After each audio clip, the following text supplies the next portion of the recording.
नमस्कार दोस्तों, स्वागत है आप सभी का एक बार फिर से top 10 daily current affair series में। आज 14 फरवरी है और आज भी हम रोज की तरह 10 सबसे महत्वपूर्ण प्रश्नों पर चर्चा करेंगे जिनका संबंध हमारे रोज के समसामयिक विषयों यानी करंट अफेयर्स से होता है। हम इसमें न केवल प्रश्नों पर चर्चा करेंगे बल्कि उन प्रश्नों से संबंधित कुछ जो बेसिक स्टैटिक्स जीके है उस पर भी हम डिस्कशन करेंगे ताकि उससे बनने वाले हमारी प्रतियोगी परीक्षाओं में जो प्रश्न आएंगे हम उसे आसानी से हल कर सके। तो इसी के साथ इस वीडियो से संबंधित पीडीएफ फाइल के लिए आप हमें टेलीग्राम पर फॉलो कर सकते हैं। टेलीग्राम पर आपको इस वीडियो से संबंधित पीडीएफ फाइल उपलब्ध हो जाएगी। इसके साथ ही वीडियो को पूरा देखें और अंत तक देखें, साथ ही अपने दोस्तों में ज़्यादा से ज़्यादा शेयर करें और जिन लोगों ने अभी तक हमारे चैनल को सब्सक्राइब नहीं किया है सब्सक्राइब करें और बेल आइकन को प्रेस करना ना भूलें ताकि अगली वीडियो की नोटिफिकेशन आप तक सबसे पहले पहुंच सके और आप जुड़ सके लक्ष्य के साथ और बढ़ सके अपने लक्ष्य की ओर। तो इसी के साथ चलते हैं कल के वीडियो के अंत में पूछे गए प्रश्न के उत्तर की ओर।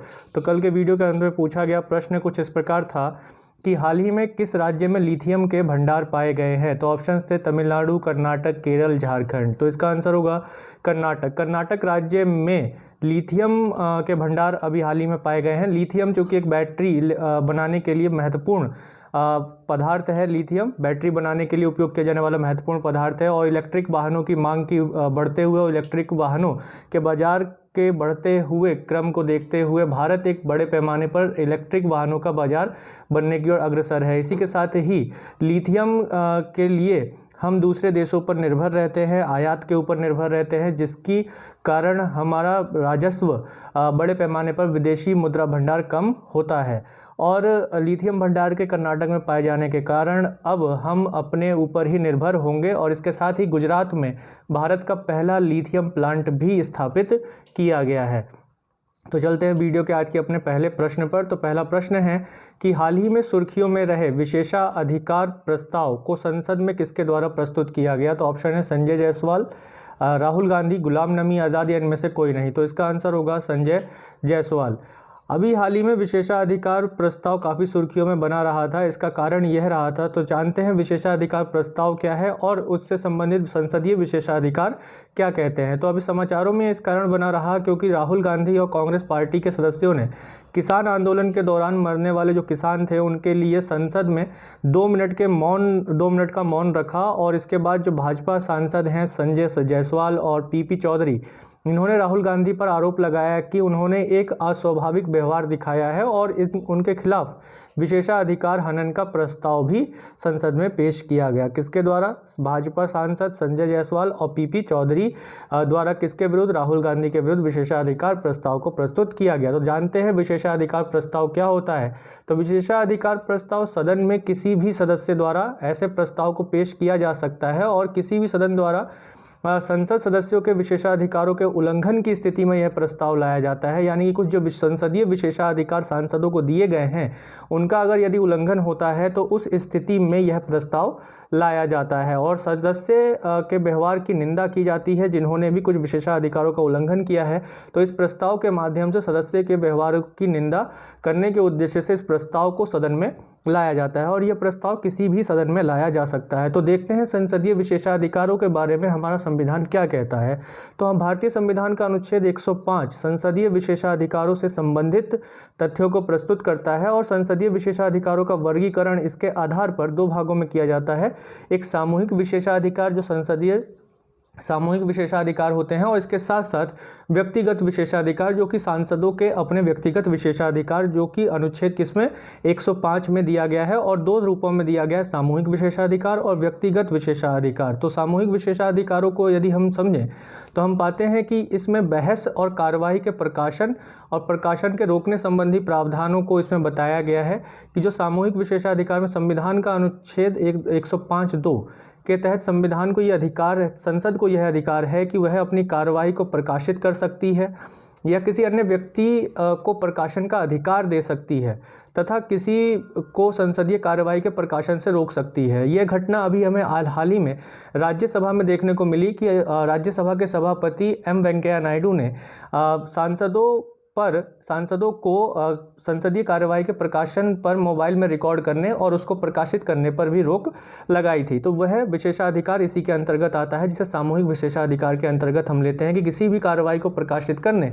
और उसके प्रकाशन से संबंधी जो अधिकार हैं वो संसद के पास है और दोनों सदनों के कार्यवाहियों के पास है। तो इसी के साथ और देखें तो इसमें विशेषाधिकार हनन के लिए भी संसदों और बाहरी व्यक्तियों को दंड देने का अधिकार भी जो है सामूहिक विशेषाधिकार के अंतर्गत आता है, जो कि संसद का विशेषाधिकार है और यह भी 105 के अंतर्गत आता है। इसमें इस मामले में हम जैसे कि अभी जो करंट अफेयर्स में ये मामला चल रहा है कि राहुल गांधी के विरुद्ध विशेषाधिकार लाया गया, वह कुछ यही विशेषाधिकार हनन के विरुद्ध लाया जाने वाला ये अधिकार है। तो इसमें इस मामले में किसी भी बाहरी व्यक्ति को चेतावनी दी जा सकती है और उसकी निंदा भी की जा सकती है और उसे कारावास भी भेजा जा सकता है। यदि सदन के किसी सदस्य द्वारा विशेषाधिकार का उल्लंघन किया गया है तो उसकी निंदा की जाती है विशेषाधिकार हनन प्रस्ताव को लाकर, जो कि संसदीय विशेषाधिकार है, यानी कि सांसदों का सामूहिक रूप से विशेषाधिकार होता है। संसदीय विशेषाधिकारों के हनन के संबंध में किसी भी सदस्य की निंदा करने के लिए इस प्रस्ताव को लाया जा सकता है। इसी प्रकार व्यक्तिगत विशेषाधिकारों पर यदि दृष्टि डालें तो व्यक्तिगत विशेषाधिकार सिविल गिरफ्तारी से मुक्ति के संबंध में मुख्य रूप से देखा जाता है कि यदि संसद के सदस्यों को संसद सत्र के दौरान या उससे 40 दिन पहले या 40 दिन बाद सिविल मामलों में गिरफ्तारी नहीं की जा सकती है किसी भी संसद सदस्य की, यानी कि इसमें सिविल मामलों के संबंध में गिरफ्तारी से मुक्ति प्रदान की गई है। ये व्यक्तिगत विशेषाधिकार संविधान के 105 में दिया गया है किसे, जो संसद के सदस्य हैं उनको संसद सत्र के दौरान और संसद सत्र के शुरू होने से 40 दिन पहले और संसद सत्र के समाप्त होने के 40 दिन बाद तक किसी भी संसद सदस्य को सिविल मामलों के संबंध में गिरफ्तार नहीं किया जा सकता है। लेकिन हमें इस बात पर ध्यान देना होगा कि विशेषाधिकार जो ये केवल विशेषाधिकार व्यक्तिगत विशेषाधिकार है जो कि सिविल मामलों में गिरफ्तारी के मुक्ति के संबंध में है, ये केवल सिविल मामलों से जुड़ी गिरफ्तारियों तक ही सीमित है और इसके अंतर्गत जो है आपराधिक मामले नहीं आते। यदि आपराधिक मामलों के संबंध में गिरफ्तारी होती है तो इसमें ये विशेषाधिकार नहीं मिलेगा, चाहे संसद सत्र चल रहा हो तो उस दौरान भी यदि आपराधिक मामले दर्ज किए जाते हैं तो उसमें सांसदों को गिरफ्तार किया जा सकता है। तो आपराधिक मामलों के संबंध में विशेषाधिकार नहीं है, बल्कि यह विशेषाधिकार केवल सिविल मामलों के संबंध में दिया गया है। इसी के साथ चलते हैं वीडियो के आज के अपने अगले प्रश्न पर। तो दूसरा प्रश्न है कि हाल ही में किस राज्य ने संयुक्त राष्ट्र पर्यावरण कार्यक्रम के साथ समझौता ज्ञापन पर हस्ताक्षर किए हैं? तो ऑप्शन है उत्तर प्रदेश, बिहार, छत्तीसगढ़ और ओडिशा। तो इसका आंसर होगा बिहार। तो बिहार सरकार ने जलवायु रेजिलिएंट और कम कार्बन विकास पथ के लिए संयुक्त राष्ट्र पर्यावरण कार्यक्रम के साथ समझौते ज्ञापन पर हस्ताक्षर किए हैं। यूनाइटेड नेशन एनवायरनमेंट प्रोग्राम के साथ हस्ताक्षर किए हैं और इसके तहत यूनाइटेड नेशन एनवायरनमेंट प्रोग्राम के समर्थन से बिहार के विभिन्न क्षेत्रों में कार्बन फुटप्रिंट का मूल्यांकन किया जाएगा और कार्बन डाइऑक्साइड उत्सर्जन को कम करने और कार्बन सिंक में सुधार करने के लिए यूनाइटेड नेशन एनवायरनमेंट प्रोग्राम के सहयोग से एक योजना भी तैयार की जाएगी। कार्बन सिंक में सुधार करना यानी कि वृक्षारोपण अधिक मात्रा में लगाना, जिससे कार्बन जो वायुमंडल में स्वतंत्र रूप में घूम रहा है उसे एक जगह एकत्र करने के लिए हम प्राकृतिक रूप से जिन वस्तुओं का उपयोग करते हैं, जैसे वृक्षारोपण या कुछ योजनाओं का उपयोग करते हैं, वृक्षारोपण है, पिटलैंड्स का विकास करना, वो कार्बन सिंक के उद्देश्य से देखे जाते हैं। तो इसी तरीके से कार्बन डाइऑक्साइड के उत्सर्जन को कम करने और कार्बन सिंक के सुधार के लिए यूनाइटेड नेशन एनवायरनमेंट प्रोग्राम के तहत ये योजना भी तैयार करेगा कौन? बिहार सरकार। तो अभी हम देखते हैं कि बिहार सरकार ने वृक्षारोपण को बढ़ावा देने के लिए योजना शुरू की जिसका नाम है जल जीवन हरियाली योजना। जल जीवन हरियाली योजना ये किस राज्य से संबंधित है? बिहार सरकार से, बिहार राज्य से संबंधित है। और इस योजना के तहत मुख्य रूप से जो अधिक प्रदूषित शहर हैं जैसे पटना, गया, मुजफ्फरपुर, इन शहरों को प्रदूषण को नियंत्रित करने के लिए ये योजना काम कर रही है। ये वृक्षारोपण को बढ़ावा देने के लिए योजना है कौन? जल जीवन हरियाली योजना। इसी प्रकार यदि एक दृष्टि हम संयुक्त राष्ट्र पर्यावरण कार्यक्रम पर डालें तो ये संयुक्त राष्ट्र की एक एजेंसी है और इसका स्थापना कब की गई थी? 1972 में की गई थी, जब मानव पर्यावरण पर स्टॉकहोम स्वीडन की राजधानी स्टॉकहोम में आयोजित संयुक्त राष्ट्र सम्मेलन के दौरान इसकी स्थापना की गई थी। कब? 1972 में संयुक्त राष्ट्र सम्मेलन किया गया था मानव पर्यावरण को लेकर स्टॉकहोम में।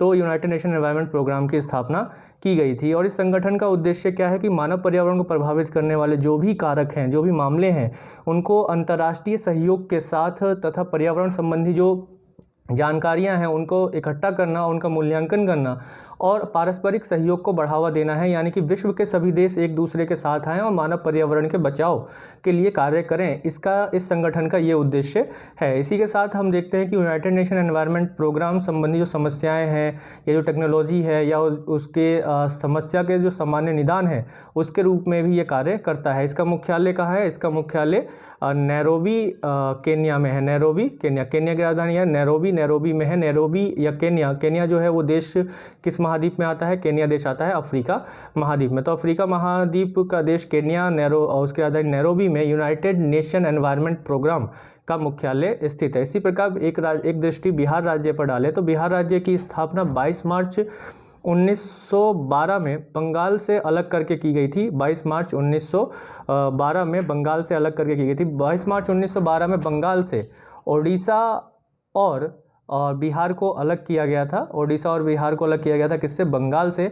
उससे पहले बंगाल विभाजन को रद्द किया गया था, जिसमें पूर्वी बंगाल और पश्चिमी बंगाल को रद्द करके पुनः एक बनाया गया था। फिर उसके साथ ही बंगाल से ओडिशा और बिहार को अलग किया गया था और तब से बिहार सरकार जो है 22 मार्च को ही अपना स्थापना दिवस भी मनाती है। बिहार की सीमाएं उत्तर प्रदेश, झारखंड, पश्चिम बंगाल राज्य से लगती हैं तथा इसकी जो अंतर्राष्ट्रीय स्थलीय सीमा है वो नेपाल के साथ लगती है। क्षेत्रफल की दृष्टि से देखा जाए तो बिहार भारत में 12वां स्थान रखता है। 12वां सबसे बड़ा राज्य है बिहार क्षेत्रफल की दृष्टि से और जनसंख्या के आधार पर बिहार का स्थान भारत में तीसरा आता है। तीसरे स्थान पर आता है जनसंख्या की दृष्टि से बिहार। और बिहार में अभी वर्तमान में 9 प्रमंडल हैं जिसके अंतर्गत 38 जिले आते हैं। 38 जिले हैं बिहार में।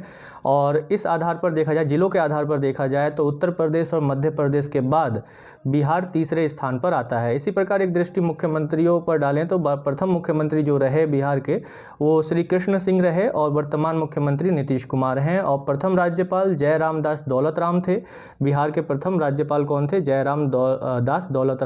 और वर्तमान राज्यपाल जो हैं वो कौन है? फगू चौहान वर्तमान राज्यपाल हैं। फगू चौहान वर्तमान राज्यपाल हैं कहाँ के?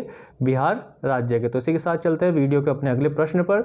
तो अगला प्रश्न कुछ इस प्रकार है कि हाल ही में कुल्दा कोयले की खानें सुर्खियों में बनी रहीं। कुल्दा कोयले की खानें सुर्खियों में बनी रहीं और यह किस राज्य में स्थित है? कुल्दा कोयले की खान किस राज्य में स्थित है, ये हमारा प्रश्न है। तो इसमें ऑप्शंस हैं ओडिशा, झारखंड, छत्तीसगढ़, कर्नाटक। तो इसका आंसर होगा ओडिशा।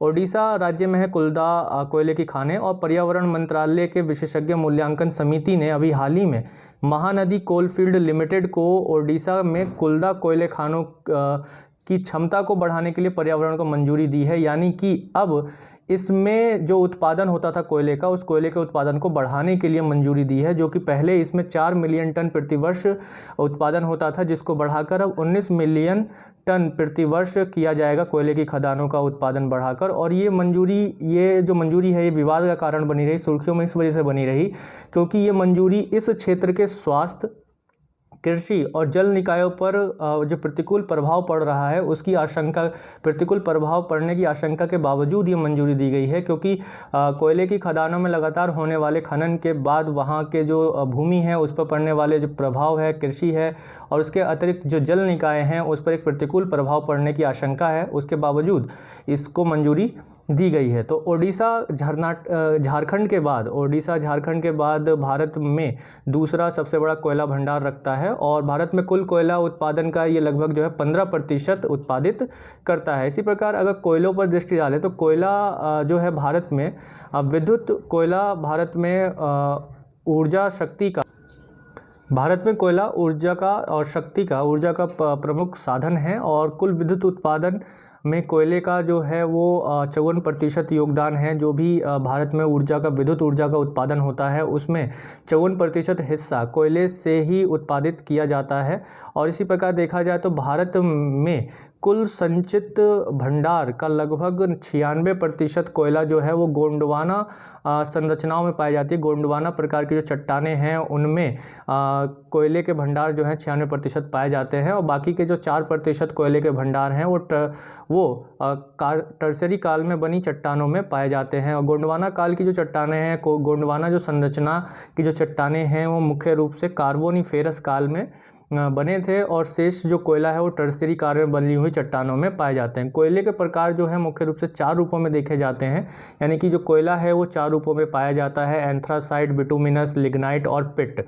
तो इसमें यदि हम देखें तो एंथ्रासाइट जो होता है वो सबसे अच्छी किस्म का कोयला होता है और जिसमें कार्बन की मात्रा 80% से 95% तक पाई जाती है। तो इससे जो है ऊर्जा का उत्पादन बहुत अच्छे तरीके से होता है और भारत में ये मुख्य रूप से जम्मू कश्मीर राज्य में ही पाया जाता है। उसके अतिरिक्त भारत में यह कहीं और नहीं मुख्य रूप से पाया जाता है। इसके अतिरिक्त जो दूसरे स्थान पर आता है वो बिटुमिनस आता है।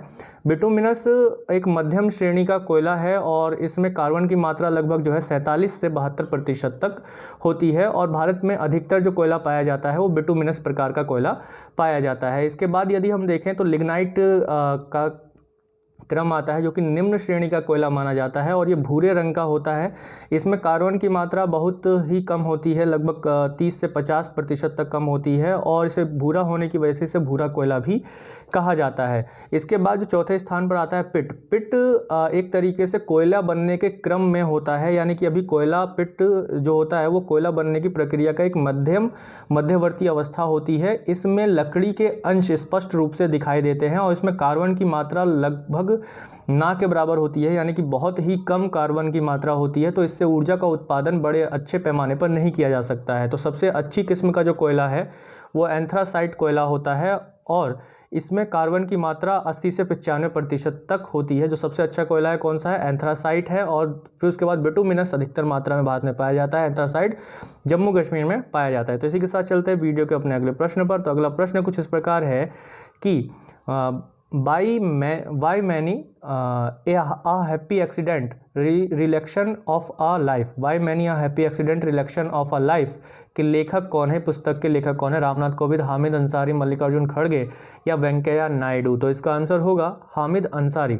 जो हामिद अंसारी भारत के पूर्व उपराष्ट्रपति मोहम्मद हामिद अंसारी की ये पुस्तक है, why many a happy accident relaxation of a life. इनका ये पुस्तक इन्होंने लिखी है जो इनकी आत्मकथा है और इसका विमोचन भी अभी हाल ही में इन्होंने ही किया है। तो इसमें इन्होंने अपनी कूटनीति और उपराष्ट्रपति के दिनों के अनुभवों को लिखा है, साझा किया है। और इन्होंने सिटीजन एंड सोसाइटी, इनकी जो अतिरिक्त दूसरी जो किताबें हैं जिसमें citizen of society, teasing question, dare I question book सहित कई किताबें भी इन्होंने लिखी है। इन्होंने पूर्व उपराष्ट्रपति हामिद अंसारी ने। इस प्रकार अगर देखें तो उन्होंने संयुक्त राष्ट्र में भारत के स्थायी प्रतिनिधि और अलीगढ़ मुस्लिम विश्वविद्यालय कुलपति के रूप में भी काम किया हुआ है। इससे पहले अगर देखा जाए तो मोहम्मद हामिद अंसारी भारत में 2007 से 2017 तक भारत के उपराष्ट्रपति के रूप में इन्होंने कार्य किया है। तो यानी कि इनका कार्यकाल 2 बार रहा है उपराष्ट्रपति के रूप में। 2007 से 2017 तक ये भारत के उपराष्ट्रपति के रूप में इन्होंने कार्य किया है। भारत में यदि उपराष्ट्रपति के पद पर एक दृष्टि डाली जाए तो भारतीय कार्यपालिका व्यवस्था में उपराष्ट्रपति का जो पद है वो अमेरिका के संविधान से प्रेरित है। अमेरिका के संविधान से हमने भारत में उपराष्ट्रपति के पद को ग्रहण किया है और भारतीय संविधान में इसका जो उल्लेख हमें मिलता है वो अनुच्छेद 63 में उपराष्ट्रपति के संबंध में प्रावधान हमें दिखाई देते हैं। आधिकारिक क्रम में यदि देखा जाए तो उपराष्ट्रपति का पद राष्ट्रपति के बाद दूसरा सर्वोच्च पद है। ठीक है, उपराष्ट्रपति का पद जो है राष्ट्रपति के बाद दूसरा सर्वोच्च पद है और इसके साथ ही उपराष्ट्रपति राज्यसभा के पदेन सभापति के रूप में भी कार्य करते हैं।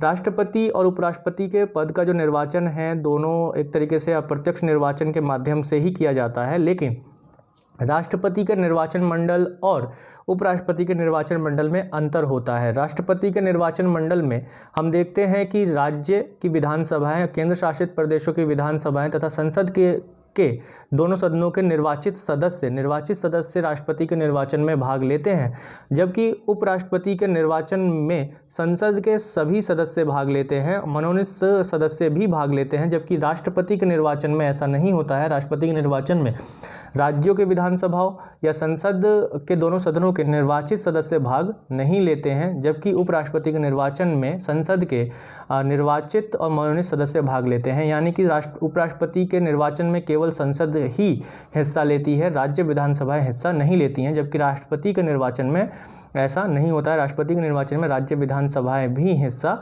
लेती हैं। इसी प्रकार उपराष्ट्रपति को शपथ जो है वो राष्ट्रपति द्वारा दिलाई जाती है, नियुक्ति राष्ट्रपति द्वारा की जाती है और इनका कार्यकाल कितना होता है? 5 वर्ष का कार्यकाल होता है।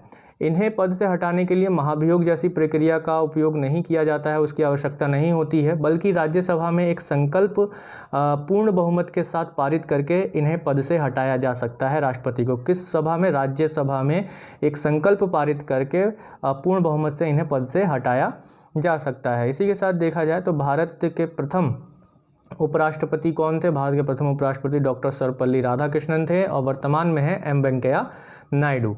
इसी के साथ अगला प्रश्न पर आते हैं। तो अगला प्रश्न है कि विश्व रेडियो दिवस कब मनाया जाता है? तो ऑप्शन है 12 फरवरी, 13 फरवरी, 14 फरवरी, 15 फरवरी। तो इसका आंसर होगा 13 फरवरी को विश्व रेडियो दिवस मनाया जाता है। और यह सूचना प्राप्त करने के लिए रेडियो के महत्व के बारे में लोगों में जागरूकता बढ़ाने के उद्देश्य से विश्व रेडियो दिवस मनाया जाता है। और इस बार के रेडियो दिवस की जो थीम रही है वो क्या रही है?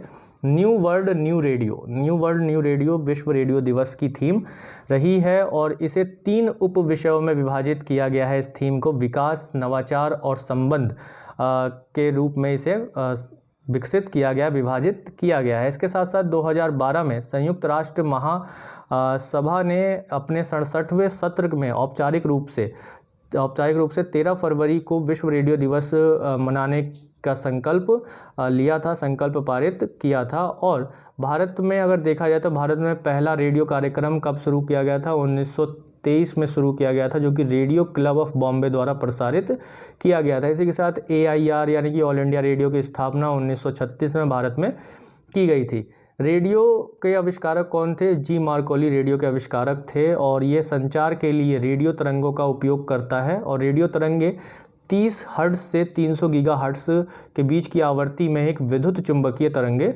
होती हैं। तो रेडियो तरंगे 30 हर्ट्ज से 300 गीगाहर्ट्ज के बीच की आवृत्ति विद्युत इलेक्ट्रोमैग्नेटिक वेव्स होती हैं, विद्युत चुंबकीय तरंगे होती हैं। तो इसी के साथ अगला प्रश्न है हमारा कि स्वामी दयानंद सरस्वती जयंती कब मनाई जाती है? तो ऑप्शन है 12 फरवरी, 13 फरवरी, 14 फरवरी या 15 फरवरी। तो इसका आंसर होगा 12 फरवरी। तो पूरे देश में 12 फरवरी को स्वामी दयानंद सरस्वती की जयंती मनाई गई। और स्वामी दयानंद सरस्वती का जन्म कब हुआ था? 12 फरवरी 1984 को गुजरात में स्वामी दयानंद सरस्वती का जन्म हुआ था। दयानंद सरस्वती को भारत में प्रमुख समाज सुधारकों में से एक माना जाता है। इन्होंने 1875 में बम्बई में आर्य समाज की स्थापना की, जिसका उद्देश्य देश में सामाजिक कुरीतियों को समाप्त करना और मुख्य रूप से हिंदू धर्म की कुरीतियों को समाप्त करना और उन्हें पुनः एक स्वच्छ धर्म के रूप में स्थापित करना स्वामी दयानंद सरस्वती के आर्य समाज का उद्देश्य था। और आर्य समाज की स्थापना कहाँ की गई थी? बम्बई में 1875 में की गई थी। और फिर इसके बाद आर्य समाज का मुख्यालय जो है वो लाहौर में स्थापित किया गया। और ये जाति व्यवस्था, मूर्ति पूजा और अस्पृश्यता के विरुद्ध कार्य करने वाला संगठन था। स्वामी दयानंद सरस्वती ने वेदों की ओर लौटो का नारा देते हुए भारत का आधार स्तंभ वेदों को बताया। और इसके साथ साथ स्वदेशी और हिंदी को समर्थन करने वाला यह प्रथम संगठन था। और इस संगठन का आर्य समाज का ये मानना था कि भारत केवल भारतीयों के लिए ही है। इसी के अतिरिक्त दयानंद सरस्वती ऐसे प्रथम समाज सुधारक थे जिन्होंने शूद्रों और स्त्रियों को वेद पढ़ने, उच्च शिक्षा प्राप्त करने, यज्ञोपवीत धारण करने के पक्ष में आंदोलन चलाया था। और दयानंद सरस्वती ने ही सर्वप्रथम स्वराज शब्द का प्रयोग किया। और इसके अतिरिक्त दयानंद सरस्वती के सहयोगी लाला हंसराज ने 1886 में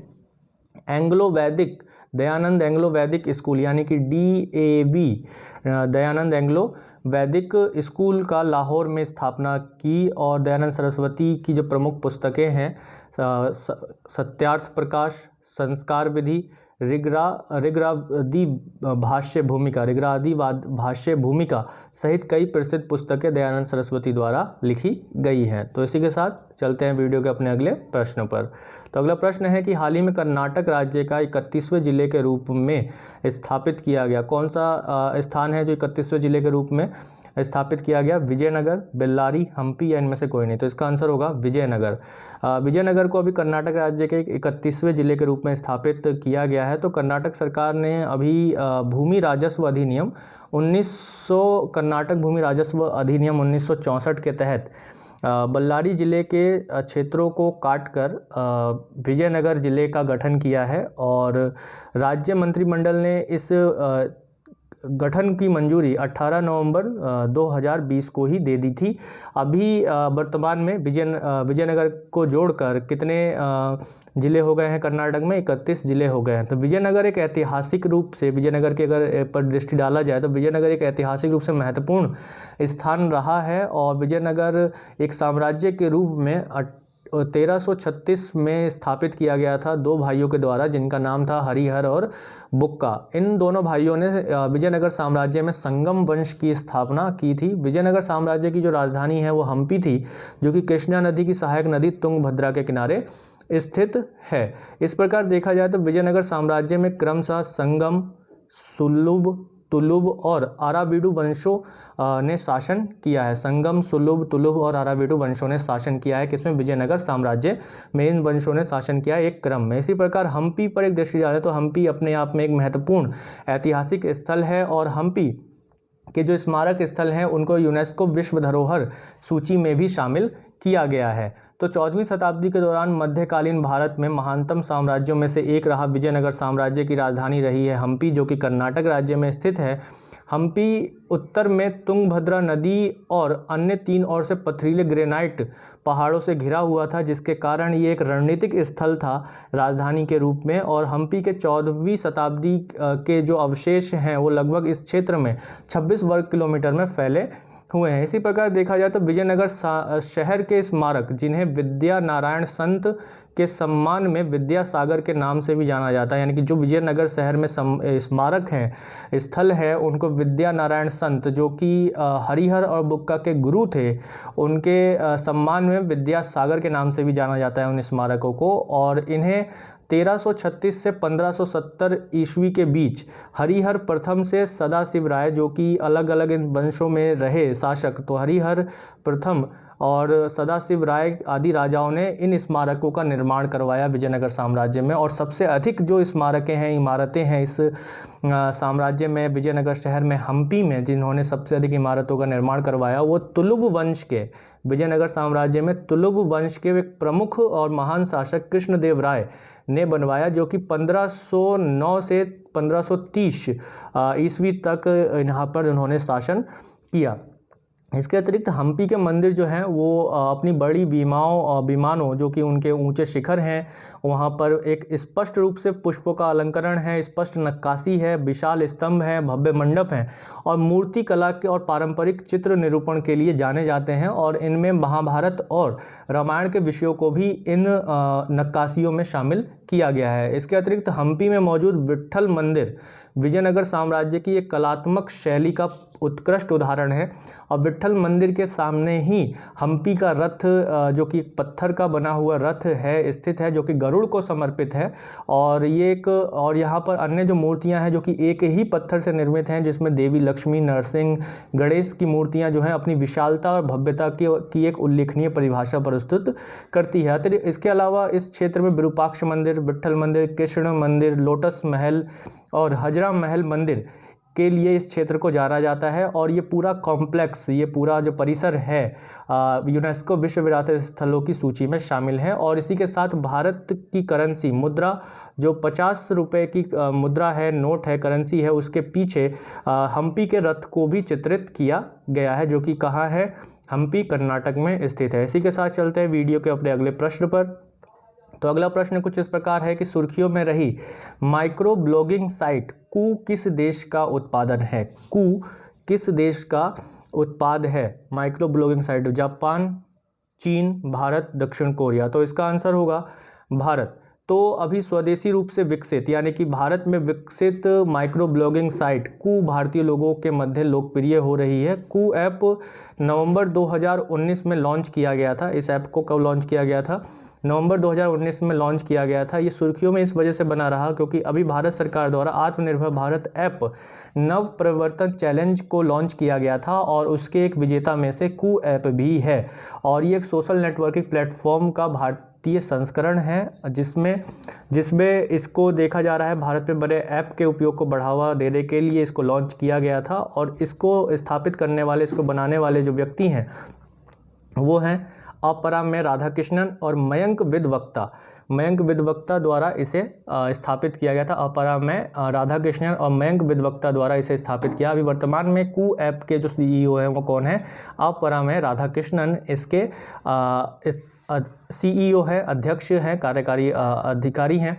और कू ऐप को भारत में ट्विटर के एक विकल्प के रूप में भी देखा जा रहा है, यानी कि अभी भारत सरकार और ट्विटर के बीच हुई कुछ गर्मा गर्मी की वजह से कू ऐप को अधिक बढ़ावा दिया जा रहा है और भारत में कू ऐप को ट्विटर के एक विकल्प के रूप में भी देखा जा रहा है। तो इसी के साथ चलते हैं वीडियो के अपने अगले प्रश्न पर। तो अगला प्रश्न है कि केंद्रीय रक्षा मंत्री राजनाथ सिंह द्वारा किस राज्य में जलाभिषेक अभियान के तहत जल संरचनाओं का उद्घाटन किया गया? तो ऑप्शन है उत्तर प्रदेश, पश्चिम बंगाल, मध्य प्रदेश और गुजरात। तो इसका आंसर होगा मध्य प्रदेश। तो 11 फरवरी को अभी केंद्रीय रक्षा मंत्री द्वारा जलाभिषेक अभियान के तहत मध्य प्रदेश में 57,000 से अधिक जल संरचनाओं का उद्घाटन किया गया। इन जल संरचनाओं को मनरेगा योजना के तहत पूरा किया जाएगा। किस योजना के तहत? मनरेगा योजना के तहत शुरू किया जाएगा। भूजल स्तर के गिरावट को रोकने और जल संरक्षण को सुनिश्चित करने के लिए 2006 में जलाभिषेक अभियान को शुरू किया गया। जलाभिषेक अभियान को शुरू किया गया था 2006 में जलाभिषेक अभियान को शुरू किया गया था। कब? कहा? मध्य प्रदेश सरकार में शुरू किया गया था। भूजल स्तर में गिरावट को रोकने के लिए, गिरावट को जो भू स्तर के जल है उसको गिरावट को रोकने के लिए। इसी प्रकार देखा जाए तो मनरेगा महात्मा गांधी राष्ट्रीय ग्रामीण रोजगार गारंटी अधिनियम के रूप में जाना जाता है। महात्मा गांधी राष्ट्रीय ग्रामीण रोजगार गारंटी अधिनियम के रूप में जाना जाता है। यानी मनरेगा को भारत में वर्ष 2005 में लॉन्च किया गया था, शुरू किया गया था। तब इसे नरेगा के नाम से जाना जाता था, राष्ट्रीय ग्रामीण रोजगार गारंटी अधिनियम के नाम से जाना जाता था। 2 अक्टूबर 2010 में नरेगा का नाम बदलकर मनरेगा कर दिया गया। यानी कि महात्मा गांधी राष्ट्रीय ग्रामीण रोजगार गारंटी अधिनियम, यानी महात्मा गांधी के जन्म दिवस के अवसर पर इससे में महात्मा गांधी शब्द को और जोड़ा गया। ग्रामीण भारत में श्रम की गरिमा से परिचित कराने के लिए मनरेगा रोजगार को कानूनी स्तर पर गारंटी देने वाला ये विश्व का सबसे बड़ा सामाजिक कल्याणकारी कार्यक्रम है। यानी ग्रामीण स्तर पर श्रम की गरिमा को परिचित कराने वाला मनरेगा रोजगार की कानूनी स्तर पर गारंटी देने वाला, रोजगार की कानूनी स्तर लीगलाइज करने वाला, गारंटी देने वाला विश्व का सबसे बड़ा सामाजिक कल्याणकारी कार्यक्रम है। और मनरेगा कार्यक्रम के तहत प्रत्येक परिवार में अकुशल श्रम करने वाले, जिनके पास कोई स्किल नहीं है, उनके जो वयस्क सदस्य हैं उनको 100 दिन की रोजगार गारंटी देता है। इसके साथ साथ दैनिक बेरोजगारी भत्ता और परिवहन भत्ता भी इसमें दिया जाता है। परिवहन भत्ता तब दिया जाता है यदि कार्य 5 किलोमीटर के, उसके घर से 5 किलोमीटर से अधिक की दूरी पर हो तो परिवहन भत्ता भी प्रदान किया जाता है। इसके साथ ही इसमें विशेष बात यह है कि जो सूखाग्रस्त क्षेत्र हैं और जनजातीय इलाके हैं वहाँ पर मनरेगा के 150 दिनों के रोजगार की गारंटी का प्रावधान दिया गया है। अभी हाल ही में हमने खबरों में ये देखा था कि उत्तराखंड सरकार ने अपने यहाँ राज्य में मनरेगा के 100 दिनों को बढ़ाकर 150 दिन करने किए हैं और इसमें केंद्र और राज्य दोनों ही इसके वित्त पोषण के लिए जिम्मेदार होते हैं। तो मनरेगा एक राष्ट्रव्यापी कार्यक्रम है और वर्तमान में इस कार्यक्रम को पूर्ण रूप से जो कुछ शहरी ज़िले हैं उनको छोड़कर भारत के सभी ज़िलों में इसको शामिल किया, इसमें शामिल हैं, भारत के सभी ज़िले इसमें शामिल हैं। और मनरेगा के तहत मिलने वाले वेतन का जो निर्धारण है उसका अधिकार क्षेत्र केंद्र और राज्य सरकारें करती हैं। तो जनवरी 2009 में केंद्र सरकार राज्य के लिए अधिसूचित करने की गई मनरेगा मजदूरी दरों को प्रतिवर्ष संशोधित भी करती है। तो जनवरी 2009 में केंद्र सरकार सभी राज्यों के लिए एक अधिसूचना जारी करती है जिसमें मनरेगा मजदूरी के प्रति वर्ष जो है संशोधन किया जाता है कि मजदूरी की जो राशि है उसको कम बढ़ाया जाए या कम किया जाए, उसमें किस तरीके के परिवर्तन किए जाएं, उस पर अधिसूचना जारी करती है। इसी के साथ वीडियो का अगला प्रश्न है और आज का हमारा अंतिम प्रश्न कि किस भुगतान कंपनी ने घोषणा की है कि वह क्रिप्टो करेंसी को अपने नेटवर्क में शामिल करेगा? तो ऑप्शंस है मास्टर कार्ड, रुपए कार्ड, वीज़ा कार्ड या इनमें से कोई नहीं। तो इसका आंसर होगा मास्टर कार्ड। तो अभी हाल ही में मास्टर कार्ड ने घोषणा की है कि वह सीधे अपने नेटवर्क पर कुछ चुनिंदा क्रिप्टो करेंसी का समर्थन करेगा और इसमें इस बात पर प्रकाश डाला गया है कि स्थिर सिक्कों यानी कि क्रिप्टो करेंसी को तरजीह दी जाएगी, क्रिप्टो करेंसी को स्थान दिया जाएगा। तो ये थे आज के हमारे 10 सबसे महत्वपूर्ण प्रश्न। और इस वीडियो पर भी हमारा जो टारगेट है वो 50 लाइक का टारगेट है, तो आप लोगों के सहयोग से 50 लाइक हमें अवश्य ही प्राप्त होंगे। तो इसी के साथ चलते हैं आज के वीडियो के अंत में पूछे जाने वाले प्रश्न पर। तो आज के अंत में पूछा जाने वाला प्रश्न है कि प्रधानमंत्री मातृ वंदना योजना के कार्यक्रम में प्रथम पुरस्कार किस राज्य को मिला है? तो ऑप्शन हैं उत्तर प्रदेश, राजस्थान, मध्य प्रदेश, छत्तीसगढ़। इस प्रश्न का उत्तर कमेंट बॉक्स में देने का सभी लोग प्रयास जरूर कीजिएगा, कमेंट बॉक्स में आंसर जरूर दीजिएगा, ताकि हम पिछली वीडियोस से कितना सीख पाए हैं इसका हम अंदाज़ा लगा पाएँ। और ये वीडियो आप लोगों को अच्छी लगी हो तो लाइक करें, शेयर करें अपने दोस्तों में ज़्यादा। और जिन लोगों ने अभी तक चैनल सब्सक्राइब नहीं किया सब्सक्राइब कर लें और बेल आइकन को प्रेस करना ना भूलें, ताकि अगली वीडियो की नोटिफिकेशन आप तक सबसे पहले पहुंच सके और आप जुड़ सके लक्ष्य के साथ, ताकि बढ़ सके अपने लक्ष्य की ओर। धन्यवाद।